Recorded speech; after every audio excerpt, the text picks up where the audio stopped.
Hello student, welcome my channel let's education. I am नाशी पाल। I hope आप सभी अच्छे होंगे।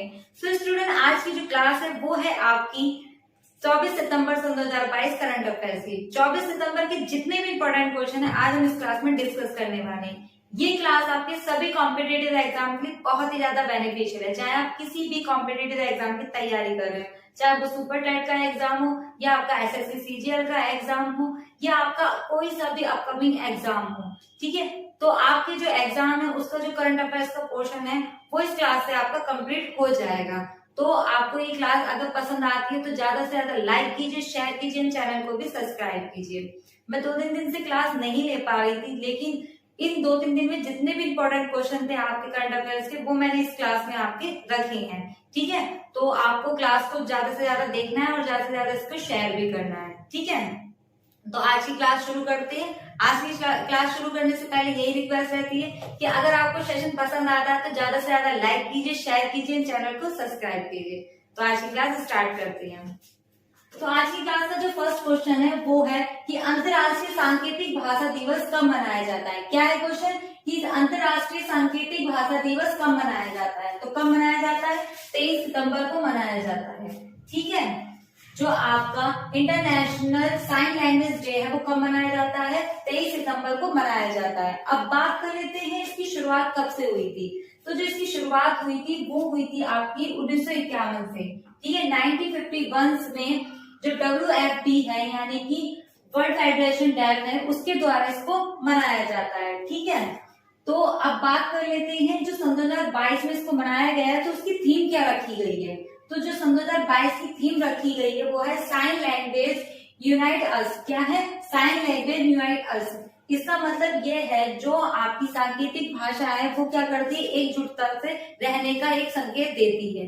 यानी कि जो हमारी सांकेतिक भाषा है वो ये कहती है कि हमें एकजुटता के साथ में रहना चाहिए, ठीक है। अब बात कर लेते हैं इसके मनाने का उद्देश्य क्या है। तो जो हमारा ये सांकेतिक भाषा दिवस है इसका मनाने का उद्देश्य जो है वो ये है कि जो मुंह फातिल लोग होते हैं यानी कि जो बोल नहीं सकते हैं वो लोग साइन लैंग्वेज यानी कि सांकेतिक भाषा का प्रयोग करते हैं, ठीक है। तो उन्हीं के लोगों को लिए सम्मान प्राप्त करने के लिए, लोगों को जागरूक करने के लिए इसको मनाया जाता है ताकि उन लोगों के जितने भी मानव अधिकार हैं उनको दिलाया जाए और उनका भी सम्मान किया जाए। इसी उद्देश्य से ये हर साल 23 सितंबर को मनाया जाता है, ठीक है। अब बात कर लेते हैं WFD की यानी कि वर्ल्ड फेडरेशन डेफ की। तो इसकी स्थापना कब हुई थी? तो इसकी स्थापना ही हुई थी 1951 यानी कि 23 सितंबर 1951 में ही हुई थी और उसी दिन से क्या कहा गया था कि सांकेतिक भाषा को मनाया जाने लगा था, ठीक है। अब बात कर लेते हैं WFD की स्थापना की। तो मैंने आपको बता दी 1951 में हुई थी। इसका हेडक्वार्टर कहाँ पर है? तो जो इसका हेडक्वार्टर है आपका वो हेलेंस्की में है। हेलेंस्की फिनलैंड में है, ठीक है। और यहाँ के जो प्रेसिडेंट है वो कौन है? यहाँ के जो प्रेसिडेंट है वो है जोसेफ मरे। कौन है? जोसेफ मरे WFD के प्रेसिडेंट, ठीक है। तो इतनी इंफॉर्मेशन आपको इस क्वेश्चन से मिलती है। थीम बहुत ही ज्यादा इंपॉर्टेंट है स्टूडेंट, क्योंकि किसी भी एग्जाम में आपसे थीम पूछी जा सकती है, ठीक है। अब बढ़ते हैं अपने नेक्स्ट क्वेश्चन की ओर। तो नेक्स्ट क्वेश्चन है कि भारत का पहला डुमोंग कंजर्वेशन रिजर्व किस राज्य में अधिसूचित किया गया है। क्या है क्वेश्चन? क्या भारत का पहला डुमोंग कंजर्वेशन रिजर्व किस राज्य में अधिसूचित यानी कि स्थापित किया गया है, ठीक है। तो किस में किया गया है? तमिलनाडु में किया गया है। अब मैं आपको पहले बता देती हूँ क्या ये डुमोंग कंजर्वेशन है क्या। तो जो डुमोंग कंजर्वेशन रिजर्व है ये तमिलनाडु के पाक की खाड़ी है वहां पर इसको स्थापित किया गया है, ठीक है। तो ये एक रिजर्व है जिसमें क्या है, जीव जंतु रहते हैं जिनके संरक्षण के लिए इसको स्थापित किया गया है और उन लोगों के रहन सहन में नए से नए विकास किए जाएंगे और उनको संरक्षण प्रदान किया जाएगा। इसके लिए इसको स्थापित किया गया है। कहाँ पर? तमिलनाडु के एक क्षेत्र है वहां पर इसको स्थापित किया गया है। और कौन सी वैली है? वो पाक की खाड़ी है जहां पर इसको स्थापित किया गया है, ठीक है। और इसका जो एरिया है कम से कम वो है 448 वर्ग किलोमीटर में ये फैला हुआ है, ठीक है। अब बात कर लेते हैं तमिलनाडु की, क्योंकि तमिलनाडु में से स्थापित किया गया। तो तमिलनाडु की कैपिटल क्या है? तमिलनाडु की कैपिटल आपकी चेन्नई है। यहाँ के सीएम कौन है? पिनरी विजयन है। और यहाँ के जो गवर्नर है कौन है? आरिफ मोहम्मद खान है। तमिलनाडु का एक फेमस बहुत ही ज्यादा उत्सव माना जाता है, कौन सा? ओणम। ओणम उत्सव जो है वो बहुत ही ज्यादा फेमस है किसके लिए? तमिलनाडु में। अभी अगले ही मंथ में यानी कि जो पिछला मंथ निकला है आपको उसमें इसको मनाया गया था। ठीक है, देखते हैं नेक्स्ट क्वेश्चन की। तो नेक्स्ट क्वेश्चन है, भारत ने ब्रह्मोस मिसाइल के लिए किसके साथ समझौता किया है? यानी कि भारत की जो ब्रह्मोस मिसाइल बनाई जा रही है उसको और भी ताकतवर बनाने के लिए रक्षा मंत्रालय ने किसके साथ समझौता किया? तो किसके साथ किया? BAPL यानी कि BrahMos air space private limited के साथ में समझौता किया है। ठीक है, इस समझौते में 1700 करोड़ रुपए की लागत लगाई जा रही है और इसी लागत के अनुसार क्या किया जाएगा? नौसेना में इसको शामिल कर लिया जाएगा। ठीक है, अब बात कर लेते हैं ब्रह्मोस मिसाइल की। तो जो ये ब्रह्मोस मिसाइल है ये सबसे ज्यादा तेज क्रूर वाली मिसाइल है जिसको विमान, पनडुब्बी या जहाज किसी के भी द्वारा किसी से भी इसको क्या है लॉन्च कर दिया जा सकता है। ठीक है, और ये जो मिसाइल है किसके द्वारा बनाई गई है? मैंने बताया किसके साथ समझौता किया गया? BrahMos air space private limited के साथ किया गया है। तो आप बात कर लेते हैं BrahMos air space private limited की स्थापना कब हुई थी? तो जो इसकी स्थापना हुई थी वो ये 12 फरवरी 1998 को हुई है और इसका हेडक्वार्टर कहाँ पर है? दिल्ली में है। और इसके जो MD और CEO कौन है? तो यहाँ के जो CEO हैं वो हैं यहाँ के अतुल कुमार राणे हैं। कौन है? अतुल कुमार राणे यहाँ के MD और CEO हैं। ठीक है, अब बढ़ते हैं अपने नेक्स्ट क्वेश्चन की ओर। तो नेक्स्ट क्वेश्चन है कि हाल ही में ब्रिक्स विदेश मंत्रियों की बैठक कहाँ आयोजित की गई है? यानी कि हाल ही में एक बैठक हुई है ब्रिक्स की जिसमें विदेश मंत्री ही शामिल होते हैं। तो वो बैठक कहाँ आयोजित की गई है? तो कहाँ आयोजित की गई है? न्यूयॉर्क में की गई है। ठीक है, न्यूयॉर्क में तो ये आयोजित की गई है, लेकिन किसकी अध्यक्षता पे की गई है? साउथ अफ्रीका की अध्यक्षता पे इसको किया गया है और जिसमें हमारे देश के जो विदेश मंत्री हैं यानी कि S जयशंकर वो भी इसमें शामिल हुए हैं। जिसमें क्या हुआ, ये 5 देश मिलकर इन्होंने बैठक रखी गई है जिसमें कोविड-19 को लेकर के, आतंकवाद को लेकर के, यूक्रेन और रसिया के मुद्दों को लेकर के इसमें चर्चा शामिल की गई है। ठीक है, अब बात कर लेते हैं, मैंने इसमें नोट किया है ब्रिक्स। तो आप सबके मन में क्वेश्चन भी उठ रहा होगा कि ब्रिक्स क्या है, तो मैं आपको बता देती हूँ। ये तो आपको बताया होगा कि मंत्रियों की बैठक आयोजित होती है, लेकिन ब्रिक्स का अर्थ क्या है इससे भी आज हम अवेयर हो जाते हैं। तो ब्रिक्स का अर्थ है आपका ब्राजील, रसिया, इंडिया, चाइना और साउथ अफ्रीका। यानी कि ये 5 देश मिलकर ही इसका नाम पूरा करते हैं ब्रिक्स का और ये 5 देश मिलकर ही क्या करते हैं? हर साल इस पर बैठक होती है। ठीक है, अब बात कर लेते हैं ब्रिक्स की। तो ब्रिक्स की स्थापना कब हुई थी? तो ब्रिक्स की स्थापना हुई थी 15 जून 2009 को। कब हुई थी? 15 जून 2009 को इसकी स्थापना हुई थी और इसका हेडक्वार्टर कहाँ पर है? तो चाइना के शंघाई में इसका हेडक्वार्टर है। ठीक है, अब बढ़ते हैं अपने नेक्स्ट क्वेश्चन की ओर। तो नेक्स्ट क्वेश्चन है, भारतीय नौसेना ने किन 2 विदेश डाइविंग वेसल को शामिल किया गया है? कहने का मतलब ये है जो भारतीय नौसेना का जहाज है उसमें 2 विदेश डाइविंग वेसल को शामिल किया गया है। तो उनके नाम क्या है? तो इसका नाम है निस्तार और निपुण। क्या नाम है? निस्तार और निपुण इनके नाम है। ठीक है, और जो ये जहाज है इसका उद्घाटन किसने किया है? तो भारतीय नौसेना के जो प्रमुख हैं एडमिरल R हरिशंकर के द्वारा इसका उद्घाटन किया गया है। ठीक है, अब बात कर लेते हैं इस जहाज की। तो इस जहाज का जो निर्माण हुआ वो किसके द्वारा हुआ है? तो इसका निर्माण हुआ हिंदुस्तान शिपयार्ड लिमिटेड के द्वारा इसका निर्माण किया गया है। इस जहाज की जो लंबाई है वो कितनी है? तो इस जहाज की जो लंबाई है 112.4 किलोमीटर इसकी लंबाई है और इसकी जो चौड़ाई है वो कितनी है? इसकी चौड़ाई 22.8 मीटर इसकी चौड़ाई है और इसका जो कुल वजन है वो 9350 टन का ये जहाज बनाया गया है। ठीक है, और इसका जो कार्य है वो यही है जो इसे नौसेना को सौंप दिया जाएगा ताकि आने वाली किसी भी परेशानी में इसका इस्तेमाल किया जा सके। ठीक है, अब बढ़ते हैं अपने नेक्स्ट क्वेश्चन की ओर। नेक्स्ट क्वेश्चन की। तो नेक्स्ट क्वेश्चन है, भारत और अमेरिका के तट रक्षक बलों ने चेन्नई शहर के तट पर एक अभ्यास हुआ है जिसमें किस अभ्यास में भाग लिया है? कहने का मतलब यह है भारत और अमेरिका के तटरक्षक बल हैं उन सैनिकों ने एक अभ्यास हुआ है जिसमें इन्होंने भाग लिया। तो उस अभ्यास का नाम क्या है? तो उस अभ्यास का नाम है एक्सरसाइज अभ्यास। ठीक है, एक्सरसाइज अभ्यास में भारत और अमेरिका के तटरक्षकों ने क्या लिया? भाग लिया है। अब बात कर लेते हैं अमेरिका की। तो मैं आपको बता दूं अमेरिका और भारत के बीच में ट्रम्प एक्सरसाइज भी होती है और अब कौन सी एक्सरसाइज हुई है? एक्सरसाइज अभ्यास हुई है।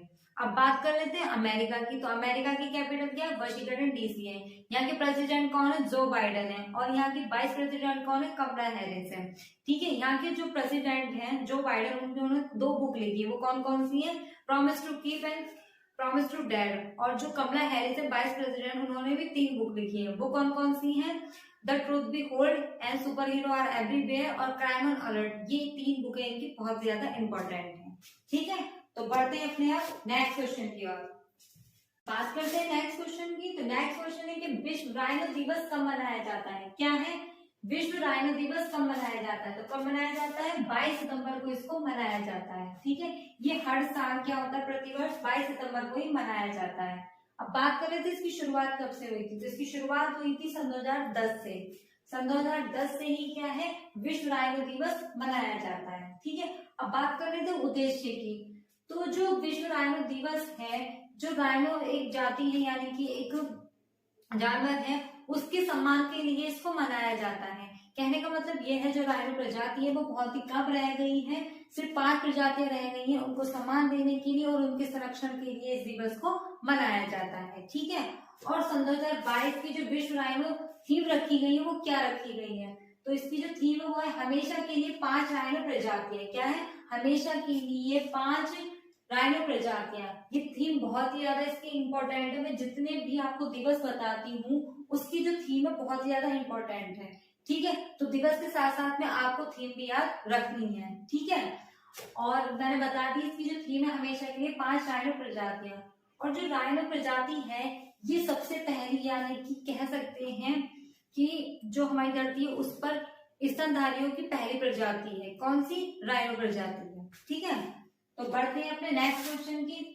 और अगर आप चैनल के साथ यानी कि अभी भी वीडियो के साथ बने हुए हैं तो प्लीज ज्यादा से ज्यादा इसको शेयर भी कर दीजिए। जो लोग अभी भी सिर्फ लाइव देख रहे हैं प्लीज इसको ज्यादा से ज्यादा शेयर करना और चैनल को भी सब्सक्राइब करना और बेल आइकन को जरूर प्रेस कर देना ताकि जब भी क्लास हो आपको वो नोटिफिकेशन मिल जाए। ठीक है, तो बढ़ते हैं अपने नेक्स्ट क्वेश्चन की ओर। तो नेक्स्ट क्वेश्चन है भारत के सबसे अमीर कारोबारी कौन बने हैं? कहने का मतलब यह है जो भारत के सबसे अमीर कारोबारी कौन बने? तो कौन बने? गौतम अडानी बने हैं। गौतम अडानी को ही क्या कहा गया? भारत के सबसे अमीर कारोबारी में बनाया गया है। अभी मैंने कुछ दिन पहले आपको बताया था कि गौतम अडानी को क्या बनाया गया है? ये विश्व में यानी कि दुनिया में दूसरे नंबर के अमीर बने हैं। फर्स्ट नंबर पर कौन थे? एलन मस्क थे, और दूसरे नंबर पर कौन बने? गौतम अडानी बने हैं। अब गौतम अडानी ही क्या हुए हैं? भारत के सबसे अमीर व्यक्ति बन गए हैं। ठीक है, एक ह्रून इंडिया रिच लिस्ट होती है जिसके जो जारी की गई है सन 2022 की, जिसमें बताया गया है जो गौतम अडानी हैं उनकी जो सन 2021 से अब तक की इनकम है वो हर साल यानी कि पर डे 1600 करोड़ रुपए बढ़ी है। कितनी? 1600 करोड़ रुपए बढ़ी है ह्रून इंडिया रिच लिस्ट के अनुसार। ठीक है, और सेकंड नंबर पर कौन पहुंच गए? मुकेश अंबानी पहुंच गए जो कि अभी पहले नंबर पे थे। ठीक है, फर्स्ट नंबर पर गौतम अडानी और सेकंड नंबर पर कौन पहुंच गए? मुकेश अंबानी पहुंच गए हैं। बढ़ते हैं अपने नेक्स्ट क्वेश्चन की ओर। तो नेक्स्ट क्वेश्चन, हाल ही में एडीबी के अनुसार चालू वित्त वर्ष में जीडीपी का अनुमान कितने प्रतिशत रहा है?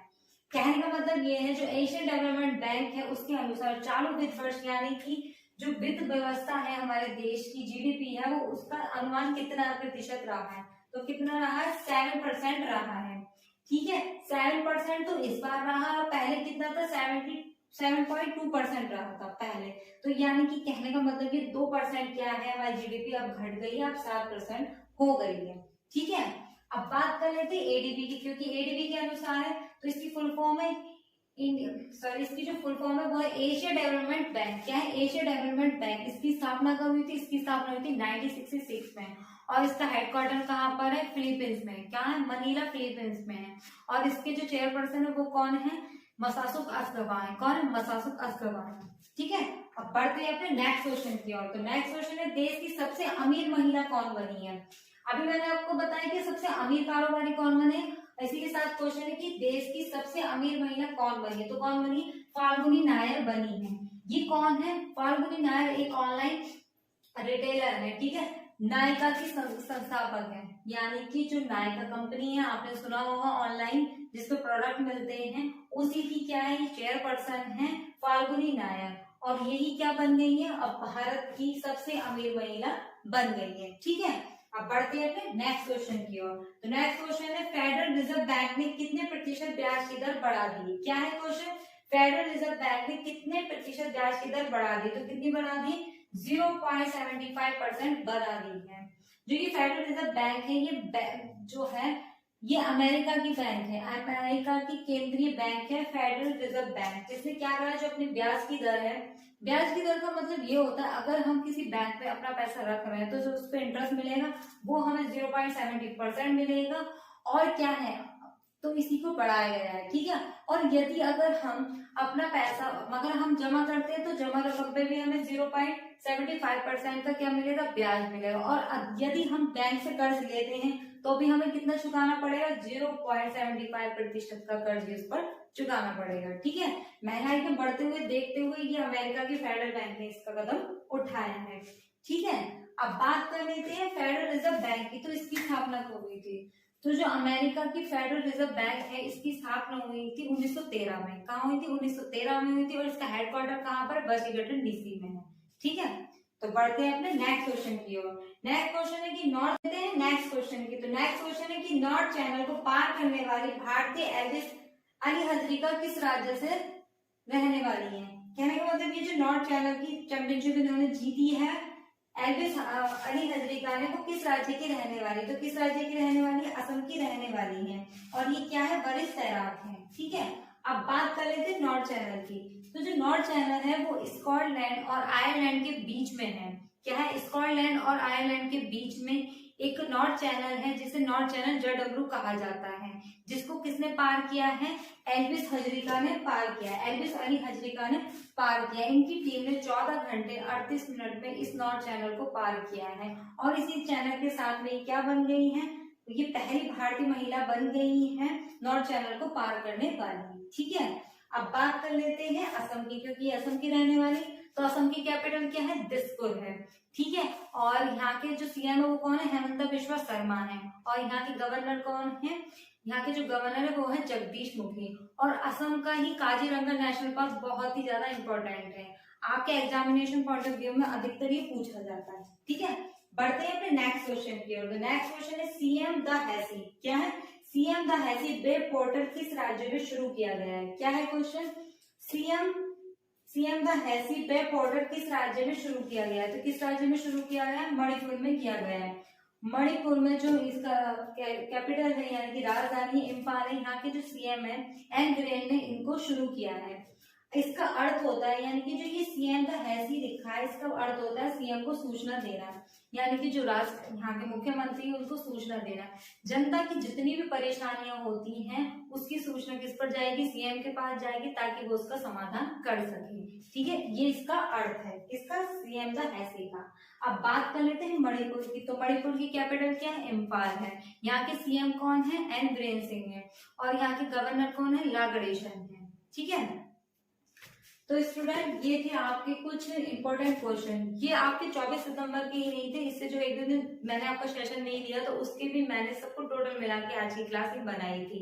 आई होप आज की क्लास आपको पसंद आई होगी। तो प्लीज ज्यादा से ज्यादा लाइक कीजिए, शेयर कीजिए, चैनल को सब्सक्राइब कीजिए और बेल आइकन को जरूर प्रेस कर दीजिए ताकि जब भी क्लास हो तो आपको नोटिफिकेशन मिल जाए। और ज्यादा से ज्यादा बस इस क्लास को शेयर करना। तो आज की क्लास के लिए थैंक यू सो मच।